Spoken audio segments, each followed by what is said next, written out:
아멘, 아멘. 네, 오늘 말씀을 가지고 12제자 두 번째 전도의 모범 안드레라고 하는 제목으로 같이 말씀을 좀 나누기를 원합니다. 예수님께서 이 땅에서 공생애를 하시면서 너무나 귀한 사역들을 감당하셨습니다. 지난 주일에 마가복음을 통하여서 그 예수님이, 우리가 매주마다 마가복음을 통하여서 예수님의 그 사역들에 대하여 하나씩 우리가 귀하게 살펴보고 있습니다. 근데 특별히 지난 주일에 제가 12제자를 파송하면서 예수님께서 당부하셨던 당부에 대해서 제가 3가지 말씀드렸죠. 기억나실지 모르겠습니다. 하여튼 그런 3가지를 말씀하셨는데 그 중에 한 가지가 제자들에게 복음을 영접하지 않는 곳을 떠날 때 신발에서 먼지를 떨어뜨려 마지막 사랑을 남겨놓으라 라고 제가 말씀을 해석해 드렸습니다. 그런 말씀을 드렸습니다. 이 신발에서 먼지를 떨어뜨려라고 하니 먼지를 흔적이라고 표현하면 더 좋겠다고 어떤 분이 제 설교를 듣고 말씀해 주시더라고요. 아무튼 이게 흔적이 되었든 먼지가 되었든 아무튼 제자들에게 그것을 남기라고 말씀하셨다는 거죠. 생각해 보세요. 근데 예수님도 이 땅에 오셨을 때 모든 사람들이 다 예수님 복음을 들었었고 영접했나요? 아니죠. 들은 사람들이 있습니다. 초대교회가 세워졌고요. 귀한 제자들이 만들어졌습니다. 그런데 예수님의 복음을 듣지 않는 사람들이 또 있었어요. 그래서 예수님이 승천하고 떠나실 때에 예수님도 이 땅에 예수님 발에 먼지 또는 흔적을 남겨놓고 떠나셨습니다. 그게 뭔지 아십니까? 그게 바로 제자들입니다. 그 예수님의 흔적들이 바로 제자들입니다.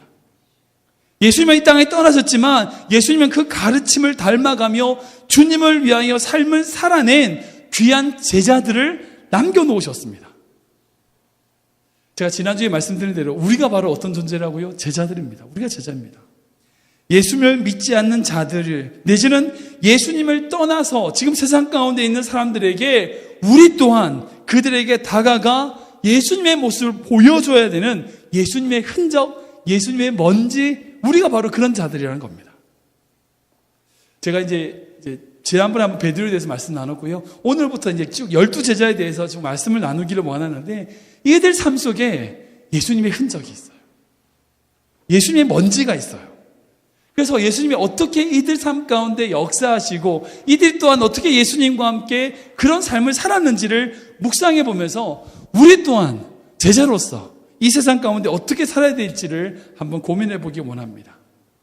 오늘의 주인공은요, 안드레입니다. 안드레는 초대교회에서 프로토스크레토스라고 불려졌습니다. 이게 뭐냐면 첫 번째 제자, 맨 처음 부르심 받은 제자라는 뜻이에요. 그래서 많은 성경학자들이 이 안드레가 예수님의 첫 번째 제자다라고 생각하고 있습니다. 근데 이 안드레는요, 사실 스승이 있었어요. 누구냐면 세례 요한이었어요. 세례 요한을 스승으로 모시고 있었습니다. 세례 요한의 말씀을 듣고 있었던 자였어요. 그런데 세례 요한이 예수님께 대한 말씀을 하고 그 말씀을 듣고 세례 요한을 버리고 예수님을 따라가는 제자가 바로 이 안드레입니다. 우리 36절과 37절 말씀인데요. 한번 읽어볼까요? 같이 읽겠습니다. 시작. 예수께서 거니심을 보고 말하되 보라 하나님의 어린 양이로다. 두 제자가 그의 말을 듣고 예수를 따르거늘. 아멘. 안드레의 원래 직업은 어부였어요. 근데 늘 고기를 잡는 것보다는 영적인 것에 관심이 있었습니다. 그래서 고기를 잡으러 가기보다는 세례 요한의 제자로 세례 요한을 섬기고 그의 말씀을 따라다니는, 그 말씀을 듣고 따라다니는 역할을 하는 것이 바로 안드레였어요. 즉, 이 안드레는요, 영적인 욕심이 있었어요. 영적인 욕심이 있었어요. 하나님을 더 잘 섬기기 원했다고요. 어떻게 하면 하나님의 뜻을 더 많이 알 수 있을까? 이런 영적인 욕심이 가득했던 자가 바로 이 안드레였어요. 근데 이 세례 요한이 예수님을 향하여 보라, 저분이 세상 죄를 지고 가는 하나님의 어린 양이다 라고 말을 하니까 금세 그 예수님을 따르기 시작합니다. 사랑하는 여러분, 첫 번째 제자 된다, 어떤 것에 처음을 한다, 사실 그건요, 용기가 많이 필요합니다. 정말 용기가 많이 필요합니다. 어떤 사람들에게 모델과 어떤 프론티어, 선구자적인 일을 하기 위해서는요, 정말 용기가 필요합니다. 지금 이 상태는 예수님께 제자가 아무도 없었을 거예요. 예수님을 따르는 자가 아무도 없는 시대예요. 그러니까 예수님의 어떤 능력이 막 나타난 나타나기 시작하기 전이었어요. 그 전에 그저 세례 요한이 예수님에 대한 평가 이 한마디만 듣고 예수님 뒤를 쫓아간 거예요. 이 안드레는. 이 안드레에게 이 결단력이 있었다는 거예요. 그가 지금까지 따라왔던 세례 요한의 길을 떠나 예수님을 따르는 길로 가는 데는요, 반드시 어떤 결단력이 필요하다는 거예요. 그래서 이 안드레는 이런 결단과 용기가 있었던 인물이다라고 생각할 수 있습니다. 우리가 신앙생활 하면서요, 이 안드레와 같이 결단력을 요구할 때가 너무나 많습니다. 특히 이제 앞의 일을 많이 선택해야 되는 우리 젊은 지체들에게는 더욱 안드레와 같은 결단력이 필요합니다. 그래서 꼭 기도하셔야 돼요. 하나님, 솔로몬 같은 지혜, 그리고 또한 안드레와 같은 결단력, 이것을 하려고 기도하셔야 돼요. 어떤 상황과 환경 속에서도 주님을 선택할 수 있는 지혜를 달라고 기도하셔야 됩니다. 근데 오늘 말씀을 통해서 이제 안드레가 어떻게 전도의 모범과 예수님을 따라가는 삶을 살았는가, 우리를 한번 3가지 정도로 한번 생각해 보기를 원합니다. 첫 번째로요, 이 안드레는 베드로를 주님께 데려오는 모습을 보게 됩니다. 한번 읽어볼까요? 같이 읽겠습니다. 시작. 베드로를 주님께로 데려온 안드레. 우리 41절과 42절 말씀입니다. 한번 읽어보겠습니다. 시작.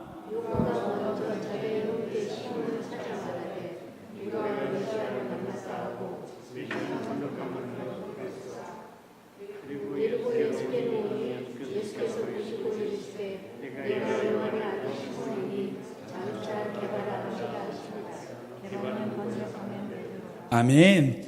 안드레가 세례 요한의 이야기를 듣고 예수님을 따르자마자 했던 바로 행동이 뭐냐? 그의 형제인 베드로를 예수님께 데려온 일이었습니다. 이 과정에 있어서 예수님과 안드레가 대화를 나누는 내용을 보면요, 참 재밌는 부분이 있습니다. 그게 뭐냐면 세례 요한의 이야기를 듣고 예수님을 따르자 예수님이 야, 너 나에게 뭘 원하냐? 라고 묻습니다. 이때 안드레가 참 재밌는 대답을 합니다. 우리 38절인데요. 읽어볼까요? 시작. 예수께서 돌이켜 나를 보시고 이르시되 무엇과 너를 이르되 아멘. 마치 불교의 선문답처럼 이어지지 않는 어떤 그런 질문을 서로 하는 모습을 보게 됩니다. 야, 너 뭘 구하냐? 라고 물었는데 어디 계십니까? 라고 묻는 거예요. 라비요. 이 말이 뭘까? 생각해 보세요. 이 무슨 말일까요? 예수님께서 무엇을 구하느냐라는 질문에 라비요, 어디서 계십니까? 어디서 지내십니까? 어디서 귀가하고 계십니까?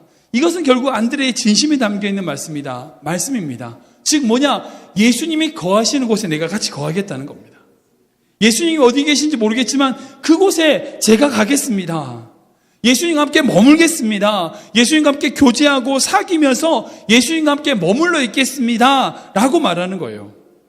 그리고 그렇게 예수님과 함께 머문 후에 자기 형제 베드로에게 예수님을 메시아를 소개하며 초대하는 모습을 보게 됩니다. 사랑하는 여러분, 전도 중에 제일 어려운 전도가 있어요. 그게 뭔지 아세요? 가족 전도예요. 가족 전도가 제일 어려워요. 왜? 가족에게 복음을 전하는 것이 제일 힘듭니다. 왜 그런지 아시죠? 자기 삶을 다 보여줘야 되기 때문입니다. 자기의 말이나 행동이나 그 모든 걸 가족들이 알거든요. 남편이 알고 아내가 알고 자녀들이 알거든요. 부모님이 알거든요. 그러니까 예수님을 믿으라고 말하기 전에 내가 정말 잘 살고 정말 예수 그리스도의 모범이 되어 있는 모습을 보여야지만, 그렇게 해야지만 전도가 되기 때문입니다. 그래서 가족 전도가 제일 힘들어요. 그런데 이 안드레는 자기의 형제인 베드로를 주님께로 인도합니다. 그러기 위해 정말 필요했던 게 뭘까요?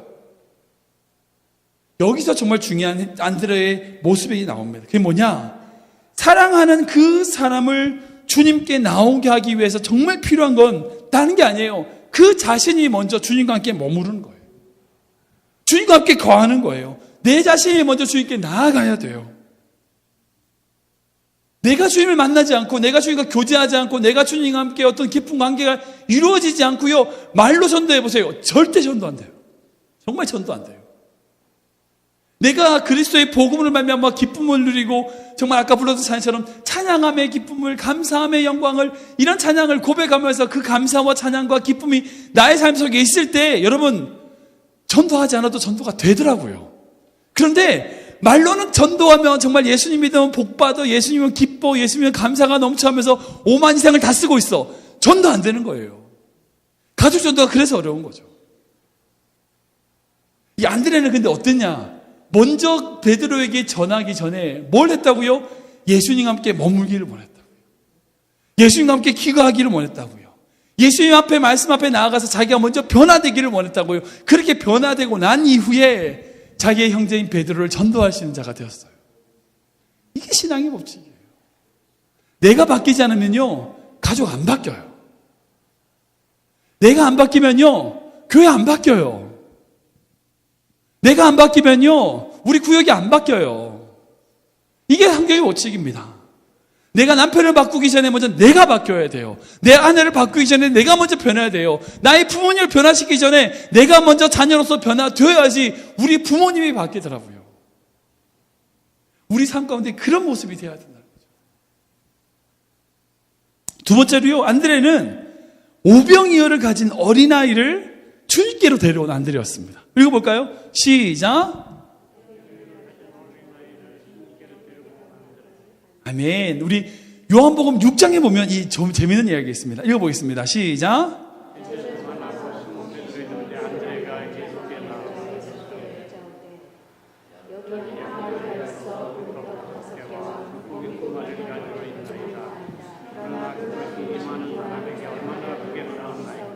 아멘. 디베라 바닷가에서 남자 장정만 5,000명, 거의 1만 명에 가까운 군중이 예수님을 따를 때 일입니다. 예수님께서 그들을 불쌍히 여기셔서 먹이고자 하십니다. 그때 머리가 좋은 빌립에게 물어보시죠. 어떻게 하면 되겠냐? 예수님, 200데나리온의 돈이 필요합니다. 이렇게 계산해요. 그 당시에 한 데나리온이 성인 한 명이 하루의 품삯이었어요. 하루 일당이었어요. 그러니까 한 사람의 6개월치 월급 정도가 되는 가치입니다. 대충 지금의 미국의 가치로 따지면 하루에 한 사람이 100불을 번다. 100불을 번다. 그러면 한 2만 불 정도의 가치의 돈입니다. 그때 그렇게 돈이 필요하다고 할 때 그때 어린아이 하나가 주님께 나오는 모습, 안드레가 그 어린아이 하나를 데리고 나오는 모습이 바로 이 장면입니다. 사실 이번 주일날 제가 이 오병이어에 대해서 설교를 나눌 거예요. 그래서 마가복음에 나타난 이 오병이어에 대해서 나누게 될 텐데 오늘은 이 안드레에 대해서 좀 집중하기를 원하는데요. 여러분, 이렇게 오병이어의 기적을 일으킬 수 있었던 이 어린아이를 데리고 나왔던 안드레, 무슨 믿음이 있었을까요? 어떤 믿음이 있었을까요?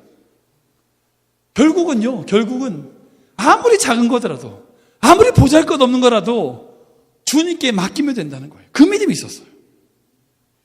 그리고 작은 것에서 큰 것을 볼 수 있는 눈이 있었다는 거예요.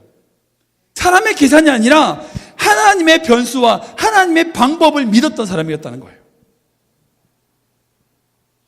이 안드레는요, 자기의 가치, 자기의 생각으로, 자기의 판단으로 결정 내리지 않았어요. 당연히 안 되죠. 당연히 안 되는 겁니다. 오병이요, 포인트 5개, 물고기 2마리, 어떻게 5천, 아니, 저 혼자 먹어도 다 먹어요. 그렇잖아요. 어떻게, 장정만 5,000명인데, 그걸 어떻게 먹어요? 택도 없죠. 근데 그걸 가지고 예수님께 나왔다는 것 자체가 생각이 안 되는 거예요. 연산이 안 된다고 보는 거예요. 근데 중요한 변수는 뭐예요? 그것을 누구에게 가져갔냐면 예수님께 가져갔다는 거예요. 이게 아들의 믿음이었다는 거예요. 예전에 제가 외할머니 시골집에 뭐가 있었냐면 손펌프가 있었어요. 아시죠? 시골에 옛날에 손펌프 있었잖아요. 거기에 손펌프에 물이 나오게 하려면 어떻게 되냐면 바가지 하나에 물 떠가지고 펌프에다 붓고 그래가지고 막 누르면은 이 물이 압력이 생겨가지고 밑에서 물이 착 올라오게 되는 이 손펌프가 있었어요. 근데 이 바가지 하나, 이 물 한 바가지를 붓는 물을 뭐라고 부르냐면 마중물이라고 불러요. 우물의 마중물. 이 펌프의 마중물이라고 불러요. 이 마중물 한 바가지가 있으니까 이 밑에 있는 엄청난 그 우물물이 위로 솟아나올 수 있게 되는 거죠. 제가 어릴 때 참 이게 재밌어가지고 펌프질하고 또 있다가 또 부어가지고 또 펌프질하고 이랬던 제가 기억이 나요. 장난삼아 물 그렇게 올렸던 기억이 납니다. 어떻게 보면요, 우리 믿음이란 게 이 마중물과 같다는 생각이 들어요.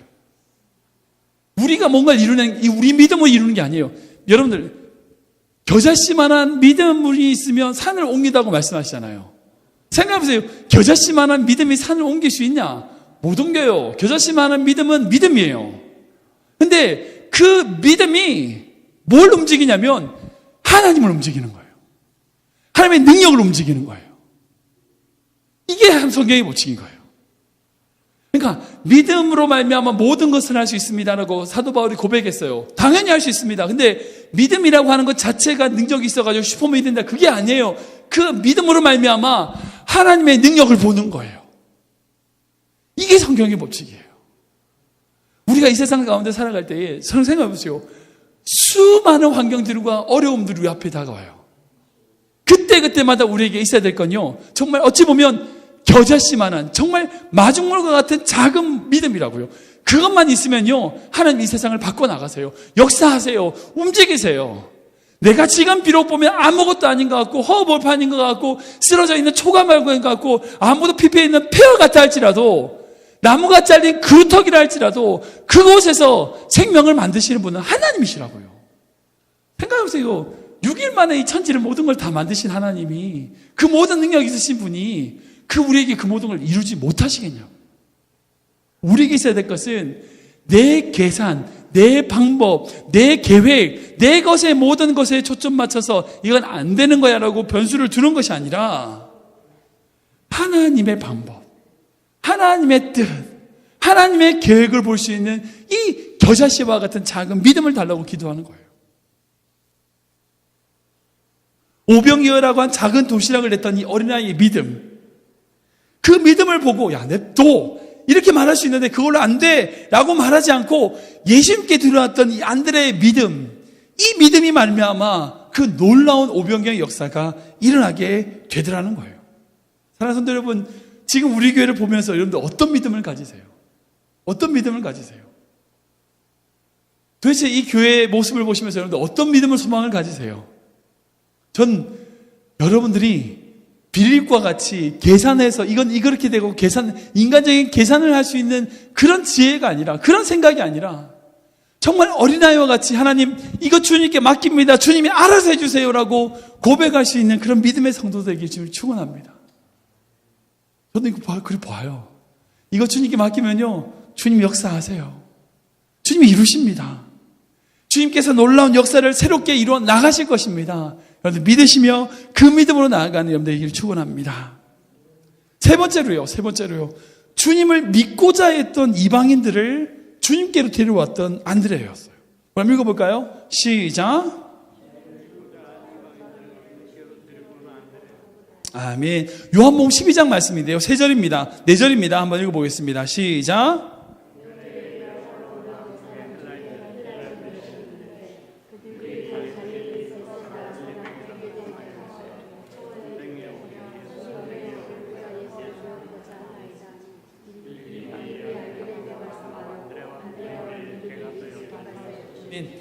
예, 명절에 예배하러 예루살렘에 왔던 이방인들 중에 헬라인 몇 명이 예수님을 만나기 원했습니다. 그래서 빌립에게 면담을 추천해 달라고 합니다. 근데 빌립이 직접 얘기하지 않고 안드레에게 이야기하고 안드레가 빌립과 함께 예수님께 말씀하는, 그렇게 거쳐가는 장면이 바로 오늘 방금 읽었던 본문이었어요. 그리고 이 장면, 방금 못 읽었지만 이 장면 이후에 예수님께서 뭐라고 말씀하시면 인자가 이제 영광을 얻을 때가 왔다고 하시면서 기뻐하시는 어떤 그런 모습을 보게 됩니다. 생각해보세요. 왜 이방인들에게 빌립에게 면담을 추천해달라고 했을까? 이 빌립이라고 하는 이름 자체가 헬라식 이름이었기 때문이에요. 그러니까 헬라인들이 자기 상황을 이해해 줄 거라고 생각을 해서 이 빌립에게 이야기했어요. 근데 왜 빌립은 바로 예수님께 말하지 않고 안드레에게 얘기했을까? 그 당시 가지고 있는 유대인들이 가지고 있는 이방인들에 대한 편견 때문이죠. 그러니까 아마도 빌립은 예수님께서 이스라엘을 위해서 오셨다라고 생각을 하고 이방인들을 소개하는 것을 좀 꺼렸을 거예요.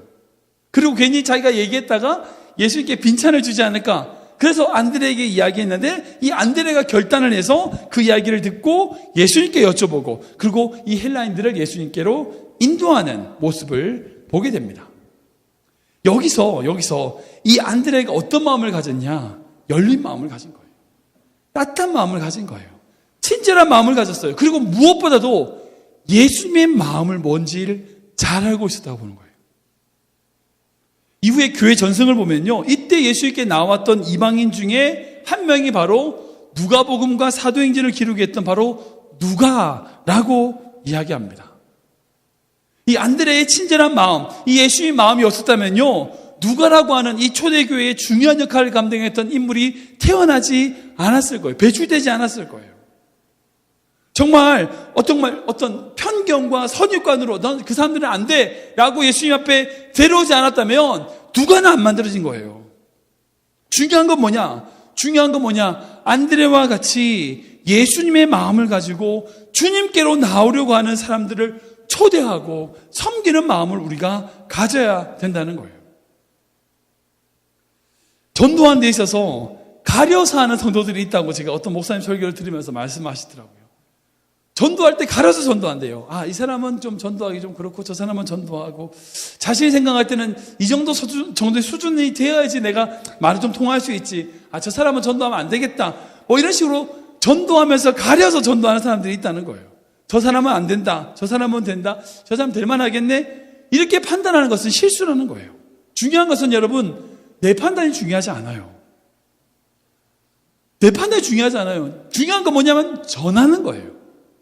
예수님의 복음에 대하여 전하고 교회에 온 것을 권유하고 전하면 되는 거예요. 그게 내 사명이에요.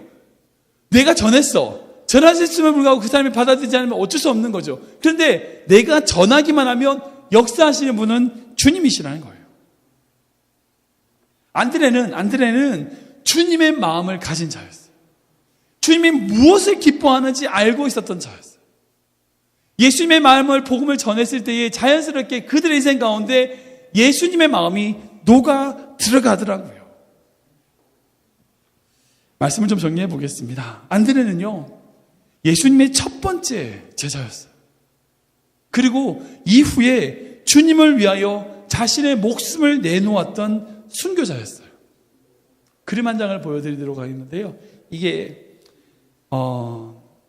화가 머롤리의 성 안데이 순교라고 하는 작품이에요. 이 안드레가 결국은 AD 69년 11월 30일에, 날짜 추정하기로 11월 30일에 그리스 아케아 페트라스에서 X자 형태로 십자가에 달려서 순교한 것으로 알려져 있습니다. 이 밑에 보시면 펑펑 울고 있는 한 소년의 모습이 보이는데, 이 소년의 모습이 바로 오병이어 도시락을 바쳤던 그 소년의 모습이라고 상상해서 삽입을 해서 그림을 이 머릴로라는 사람이 그렸어요. 이후에 안드레는요, 스코틀랜드의 성인이 되었고, 그리고 스코틀랜드 국기가 바로 흰 바탕에 X자 십자가가 되어 있잖아요.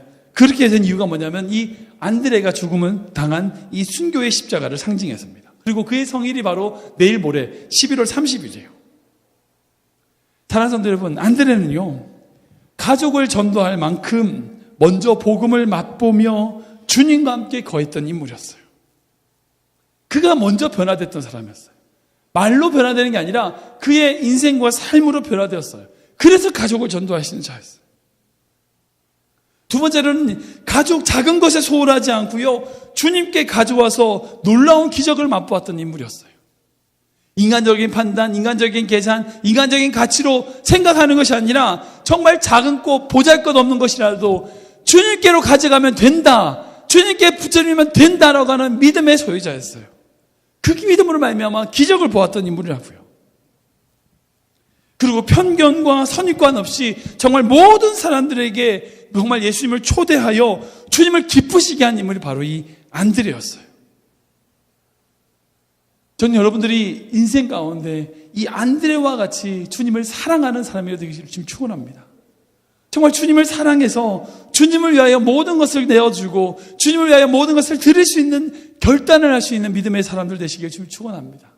그리고 또한 주님과 함께 먼저 머물므로 말미암아 주님의 은혜 가운데, 주의 말씀 가운데 가오므로 말미암아 그 은혜로 말미암아 주시는 은혜로 다른 이들에게 예수 그리스도를 전할 수 있는, 예수 그리스도를 선포할 수 있는 그런 믿음의 사람들 되시길 주님의 이름으로 축원합니다. 같이 기도하겠습니다. 하나님 감사합니다. 이 시간 주님, 우리 마음 가운데 이 안드레와 같은 믿음을 허락하여 주시옵소서. 예수님을 처음 보고 예수님을 처음 따랐던 첫 번째 제자로서의 그런 결단력이 우리에게 있게 하여 주시옵소서. 하나님, 우리가 세상 것들과 세상에 있는 것들로 흔들리는 인생이 되지 않게 하시고 하나님이 주시는 믿음으로 말미암아 그 능력으로 말미암아 우리 삶에 결단하며 주님께 영광 돌며 나아가는 우리 인생들 될 수 있도록 함께하여 주시옵소서. 하나님, 우리 교회를 향한 하나님의 놀라운 계획들을 보기를 원합니다.